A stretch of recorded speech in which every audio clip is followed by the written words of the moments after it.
Olá, somos do Centro Espírita Allan Kardec de Campinas e estamos aqui para mais um estudo do Evangelho. Hoje vamos abordar o capítulo 25, Buscai e achareis. Antes, vamos fazer a nossa prece, elevando o nosso coração ao alto, rogando ao Pai as bênçãos para esse estudo.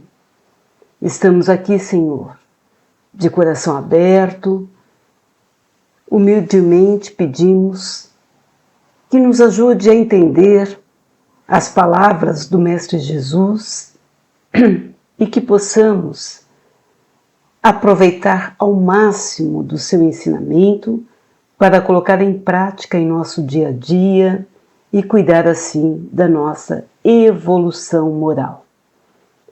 Agradecemos por essa oportunidade e esteja conosco, Senhor, em mais esse estudo. Hoje nós vamos começar um capítulo novo, é um capítulo curto, são itens bastante conhecidos nossos, não é? Mas que é importante a gente refletir a respeito. Hoje a gente vai abordar o item Ajuda-te e o céu te ajudará. O codificador Allan Kardec utilizou uma passagem do Evangelho de Mateus, no capítulo 7, para falar sobre esse trecho bíblico. Mas, para a gente poder entender todo o contexto, nós vamos usar aqui o relatado por Lucas, porque Lucas traz maiores detalhes. Ele contextualiza todo esse momento em que Jesus falou sobre isso. E ele conta que Jesus então estava orando em um determinado lugar e quando acabou de orar, um dos seus discípulos pediu: Senhor, ensina-nos a orar como fez João com seus discípulos. E foi aí que Jesus ensinou a oração do Pai Nosso. Terminada essa oração, Jesus contou uma história que ficou conhecida com a parábola do amigo inoportuno. Essa parábola diz mais ou menos assim: um amigo vai à casa de um outro, que talvez tenha sido um vizinho, e isso já era tarde da noite, já era meia-noite, e ele bate a porta e ele diz assim: amigo, empreste-me 3 pães, porque chegou um amigo na minha casa e eu não tenho nada a oferecer. É bom a gente entender que naquela época de Jesus não existiam hotéis, hospedarias. Então as pessoas hospedavam os amigos, os conhecidos, os viajantes em suas casas. E era importante ter pão para oferecer, não é? Então, daí a importância desse amigo que vai aí à casa desse outro amigo vizinho, né, e pede pelo menos 3 pães para poder oferecer aos hóspedes. E aí a parábola continua, né, dizendo o seguinte: ouvindo o vizinho lá de dentro, sem abrir a porta, grita: não me incomodes, a porta está fechada, eu e meus filhos já estamos deitados, não posso me levantar para te dar. Olhem que situação, né? E aí, depois de contar essa parábola, Jesus, para melhor poder se fazer compreender aos seus discípulos, acrescentou: digo-vos, embora não se queira levantar para lhe dar os pães, por ser seu amigo, ao menos por causa da sua importunação, se levantará e lhe dará quantos pães precisar. Em seguida, o nosso irmão maior fala aos discípulos essa parte que está relatada no Evangelho de Mateus, capítulo 7, versículos 7 a 11. Diz assim: batei e lhe será dado, buscai e achareis, batei e a porta lhe será aberta. Porque todo aquele que pede, recebe, e o que busca, acha, e a quem bate, se abrirá. Ou qual de vós, porventura, é o homem que, se seu filho lhe pedir pão, lhe dará uma pedra? Ou porventura, se lhe pedir um peixe, lhe dará uma serpente? Pois se vós outros, que são maus, né? Ele aqui abordando a inferioridade do nosso espírito.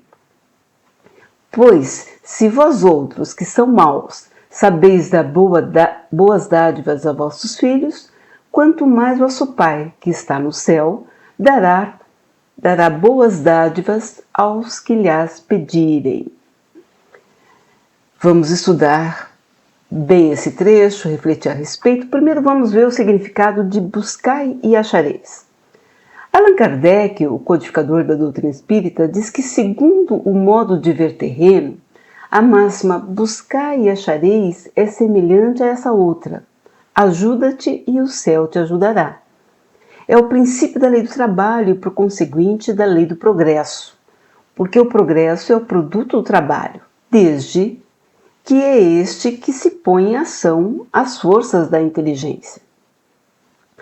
Vamos lembrar aqui, para a gente poder entender melhor, vamos lembrar uma passagem do capítulo 11 do Evangelho segundo o Espiritismo, a Lei do Amor, onde o espírito de Lázaro nos explica o seguinte: que no seu ponto de partida, o homem só tem instintos. Mais avançado e corrompido, só tem sensações. Mais instruído e purificado, tem sentimentos. Ele fala aqui, explica o que nós sabemos. Deus nos criou como espíritos simples e ignorantes. Nos deu um instinto de sobrevivência para que pudéssemos persistir, sobreviver. E depois, com o avançar, nós vamos adquirindo então a inteligência que nos permite distinguir o bem do mal. E com isso nós vamos avançando na parte moral, vamos desenvolvendo sentimentos mais puros e assim vamos crescendo espiritualmente. Então, lá nos primórdios da humanidade, o homem então só aplicava a sua inteligência à procura de alimentos, né, na caça, dos meios de se preservar contra as intempéries da natureza, que ele não entendia, não é? O homem primitivo não sabia o que eram aquelas catástrofes.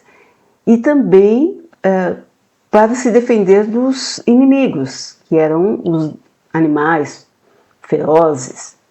Na verdade, nos primórdios, o homem utilizava muito mais os seus braços do que a sua inteligência, do que a sua cabeça.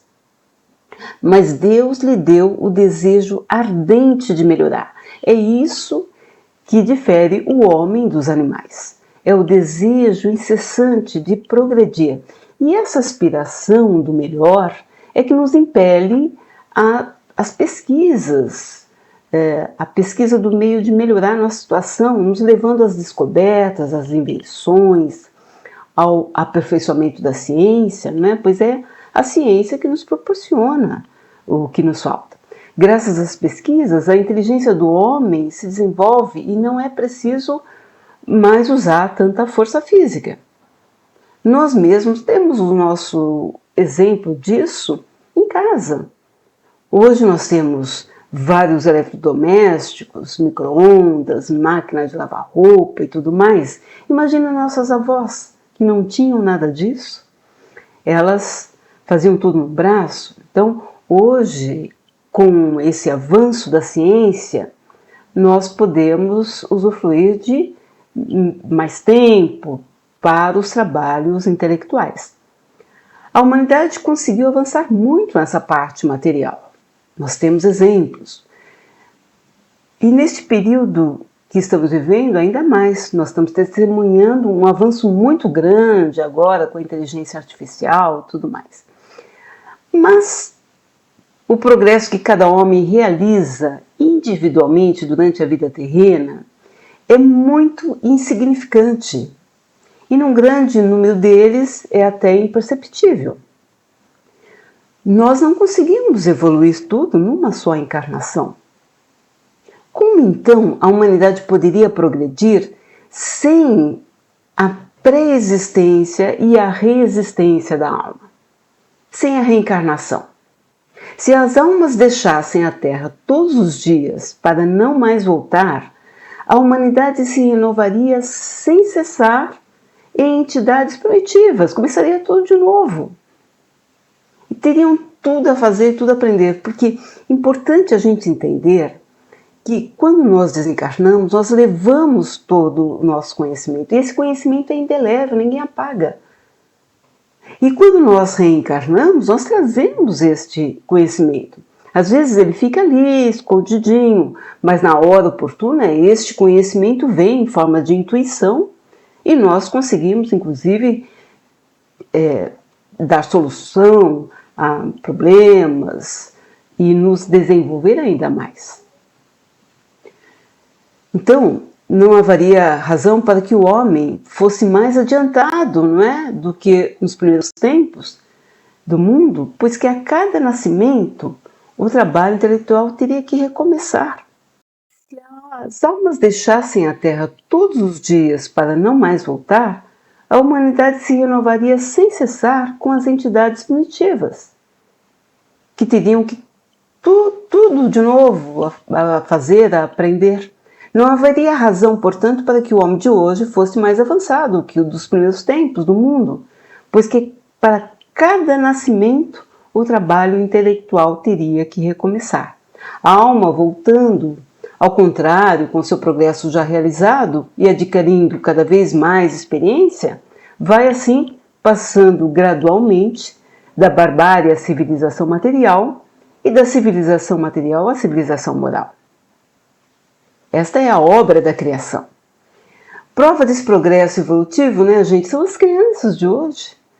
Vamos nos comparar como quando éramos bebê, principalmente quem está aqui numa idade avançada, sabe disso, a gente era bobinho, nós éramos, né, não tínhamos muito, não sabíamos muita coisa. Hoje os bebês já são mais espertos, já nascem, parece que já sabendo alguma coisa, não é? As crianças se desenvolvem mais rápido, fazem perguntas que a gente não sabe de onde que vêm as perguntas, não é? Sem falar naquelas crianças prodígio que já vêm com algum conhecimento, crianças de 3, 4 anos tocando piano, por exemplo.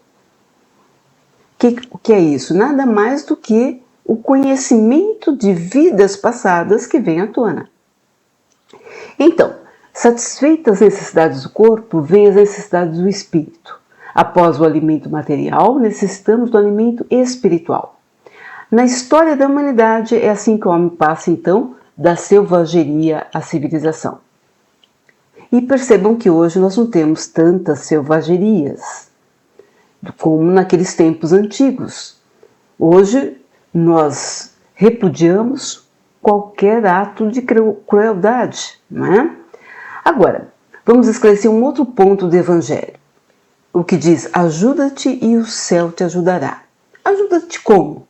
Pelo trabalho. Tudo o que vive trabalha. Os animais trabalham, as plantas trabalham, não é? Na luta para sobreviverem, os animais e as plantas garantem o equilíbrio do ecossistema e permitem que nós, inclusive homens, a gente consiga viver nesse planeta. Se não existisse o trabalho, o homem seria um inútil. Está escrito no Evangelho, se Deus tivesse liberado o homem do trabalho físico, seus membros seriam atrofiados. Se eu tivesse liberado o trabalho intelectual, seu espírito permaneceria na infância, nas condições instintivas do animal. Eis porque ele fez do trabalho uma necessidade. Ele disse, busca e acharás. Trabalha e produzirás. E dessa maneira serás filho de tuas obras. Terás o mérito da tua realização. E serás recompensado segundo o que tiveres feito. A cada um segundo suas obras, disse Jesus. Trabalhar como? Na solução de cada problema. Narra-se que um sábio caminhava com seus discípulos por uma estrada tortuosa quando encontraram um homem impiedoso que, ajoelhado, rogava a Deus que o auxiliasse a tirar o seu carro do atoleiro. Todos olharam devoto, sensibilizaram-se, mas prosseguiram conforme determinou o sábio. Alguns quilômetros à frente, havia um outro homem que tinha igualmente o carro atolado no lodaçal.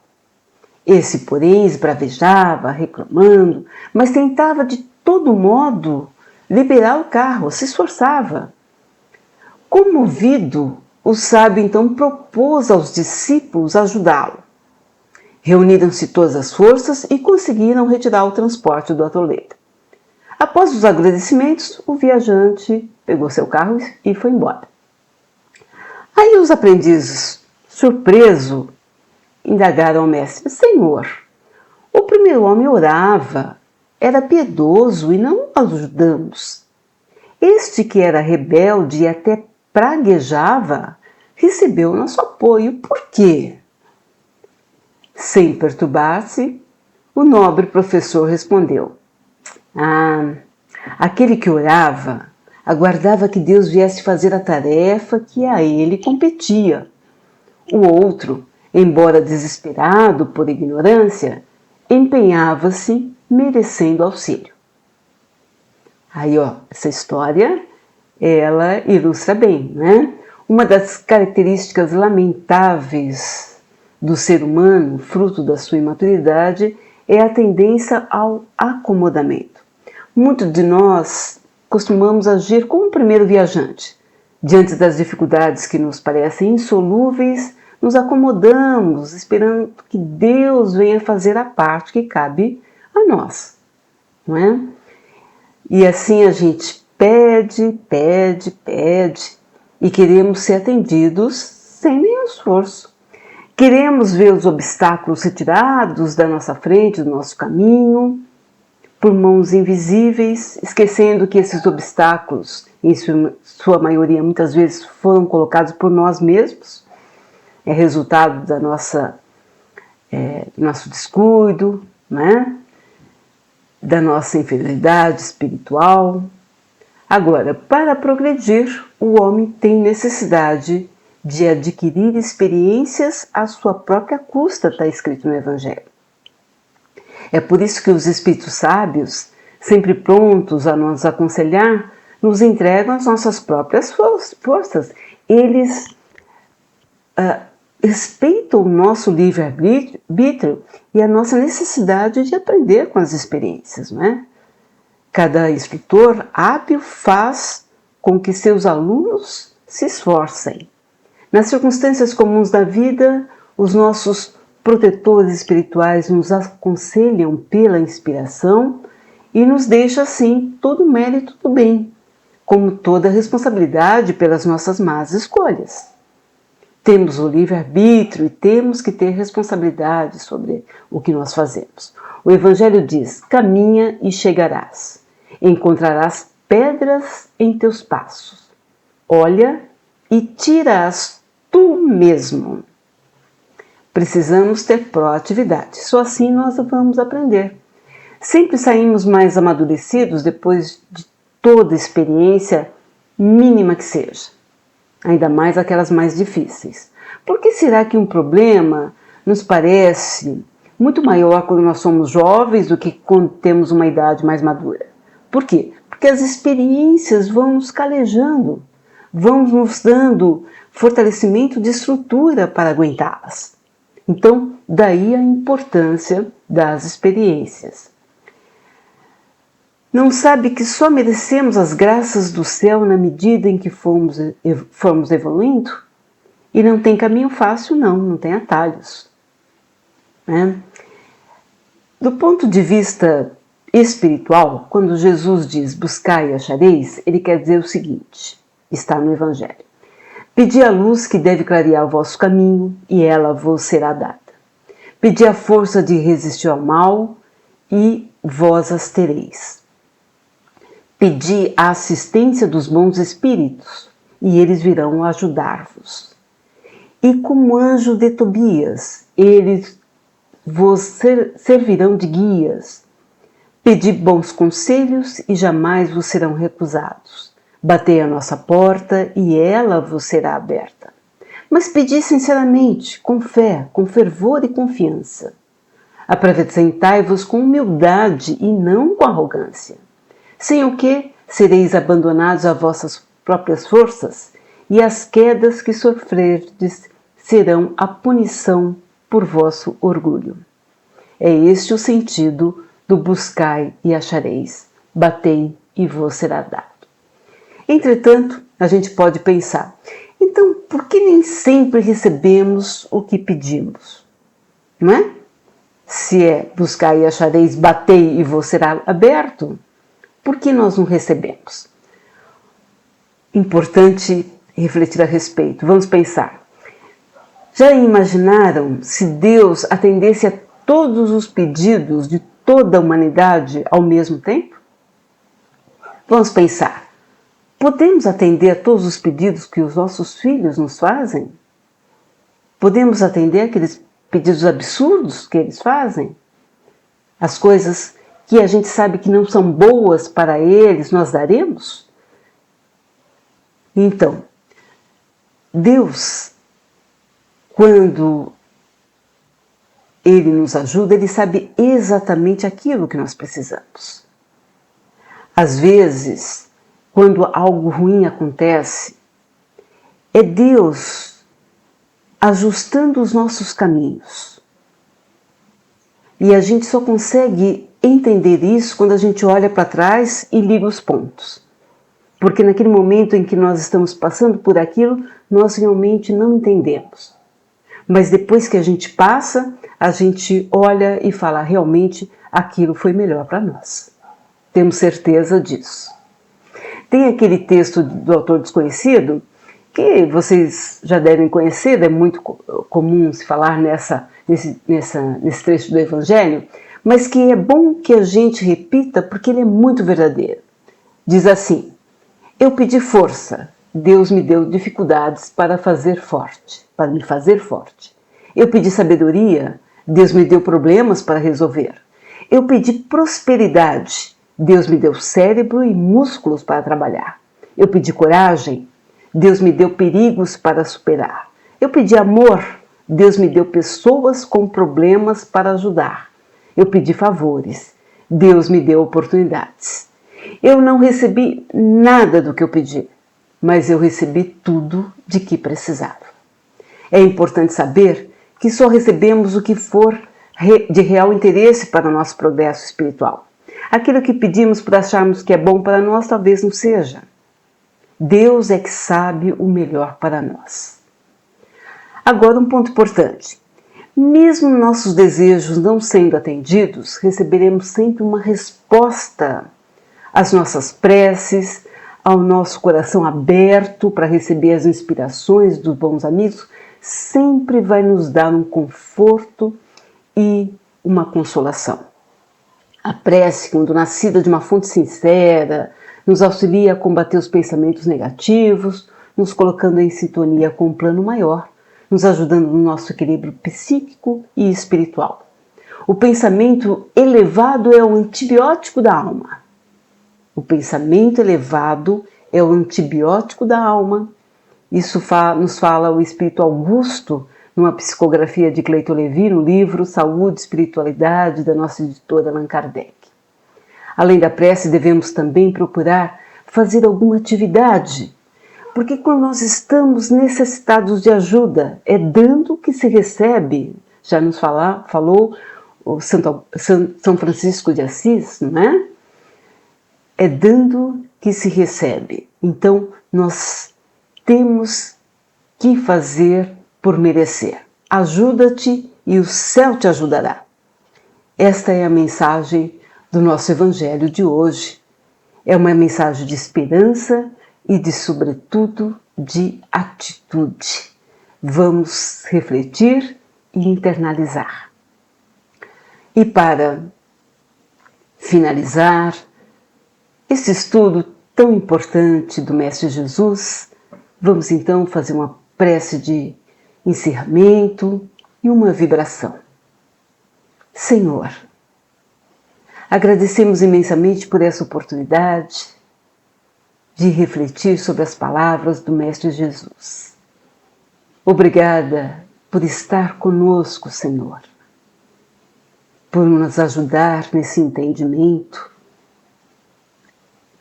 por nos ajudar em nossas provas e em nossa evolução. Rogamos, Senhor, por toda a humanidade, para que haja mais responsabilidade social, consciência ambiental e principalmente, Senhor, para que haja um entendimento pleno da lei máxima de amar ao próximo como a si mesmo. Nos abençoe, Senhor. Abençoe a todos nós, aos nossos familiares e a todos que nos rodeiam. Agradecemos mais uma vez pelas bênçãos imensas que recebemos. Obrigada. Agradecemos pela sua atenção.